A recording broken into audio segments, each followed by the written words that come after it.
तो कभी आपने सोचा है कि स्ट्रिंग बिल्डर काम कैसे करता है? ऐसा क्या है कि स्ट्रिंग बिल्डर हमें अलाउ करता है कि हम एक के बाद एक कितने भी फंक्शन इसमें कॉल कर सकते हैं। जैसे मैंने वहां पे डॉट अपेंड एक बार कर रखा है, उसके बावजूद मैं यहाँ पे दोबारा डॉट अपेंड कर ले रहा हूँ। एक बार नहीं, मैं कितनी बार भी करना चाहूँ वो मैं कर सकता हूँ। जैसे मैं यहाँ पे आपको दिखाऊं, मैंने यहाँ पे लिख दिया 4 years, ओके। और ये सारे फंक्शन प्रॉपरली काम भी करते हैं और एक के बाद एक काम कर रहे हैं और हमें दोबारा ऑब्जेक्ट नहीं बनाना पड़ रहा। दैट मीन्स दोबारा ऑब्जेक्ट नहीं बनाना पड़ रहा कि हमने न्यू केवल एक बार ही कॉल किया है और उसके बाद हमने अपेंड 3 बार कॉल कर दिया है। सो ये ऐसा क्यों हो रहा है? और जब हम इसको रन करते हैं तो ये परफेक्टली अपेंड भी कर देता है सारी स्ट्रिंग्स हमारी सेम ऑब्जेक्ट में। तो बैकएंड में एक्चुअल में क्या चल रहा है?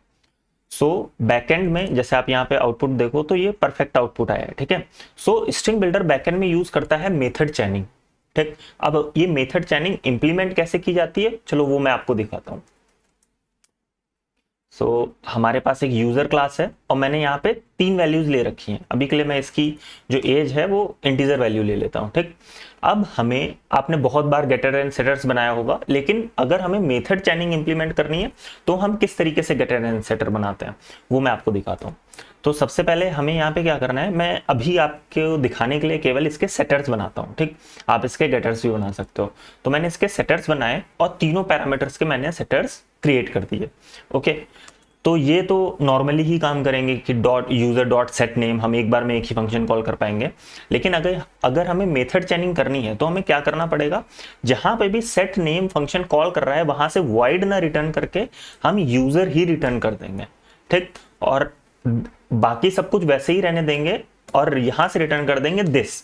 दिस का मतलब होता है कि current class, current object of the class हम रिटर्न कर देंगे। यही सेम चीज हमें करनी है बाकी के सेटर्स के साथ भी।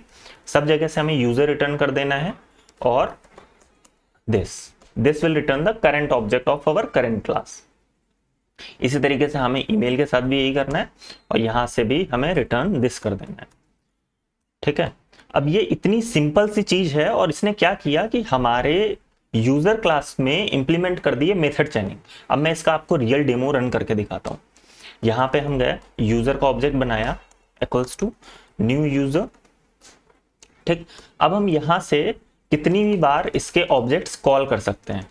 जैसे मैं आपको दिखाऊं, डॉट सेट एज, हम इसकी एज सेट कर देंगे। सपोज मेरी एज 24 है, डॉट सेट नेम, ओके। और इसी तरीके से डॉट सेट ईमेल, ओके। तो एक ही ऑब्जेक्ट पे हम subrata@coder blueprint.com, ओके। सो एक ही ऑब्जेक्ट पे हम एक के बाद एक मल्टीपल ऑब्जेक्ट्स कॉल कर पा रहे हैं। इस चीज को बोलते हैं मेथड चैनिंग और ये बहुत ज्यादा यूजफुल होती है। अब अगर मैं इस ऑब्जेक्ट को प्रिंट करवाऊं तो ये क्या प्रिंट करेगा? तो लास्ट वीडियो में मैंने आपको बताया था कि अगर हमें किसी क्लास के ऑब्जेक्ट को प्रॉपरली सही फॉर्मेटिंग में प्रिंट करना है तो हम उस क्लास में इंप्लीमेंट कर देते हैं टू स्ट्रिंग मेथड। सो ये हमारे पास ऑप्शन आता है, हमें 3 पैरामीटर्स के लिए इंप्लीमेंट करना और हमने कर दिया। अब जब हम इस क्लास का ऑब्जेक्ट प्रिंट करवाएंगे तो वो सही फॉर्मेटिंग में प्रिंट होगा, ठीक। अब यहाँ पे मैं अगर यूजर प्रिंट करवाऊं तो ये बिल्कुल सही तरीके से प्रिंट होगा। यहाँ पे आप देख सकते हो कि जब हमने इसको प्रिंट करवाया तो सारी वैल्यूज बिल्कुल करेक्टली आई हैं ये यहाँ पे, ठीक। तो इस तरीके से हम यूज करते हैं मेथड चैनिंग और इसको इंप्लीमेंट करते हैं हम अपनी क्लास में। अब ये इतना इंपॉर्टेंट क्यों है, मेथड चैनिंग इतना इंपॉर्टेंट क्यों है? क्योंकि मेथड चैनिंग यूज होता है हमारे जावा की बहुत सारी लाइब्रेरीज में। उसमें से मोस्ट इंपॉर्टेंटली ये यूज होता है स्ट्रीम्स एपीआई में, इसके बाद में यूज होता है स्ट्रिंग बिल्डर में, और मोस्ट इंपॉर्टेंटली जो एक हाई लेवल फ्रेमवर्क है वो है मॉक एमवीसी, जो कि एक्सेसिवली यूज करता है मेथड चैनिंग को।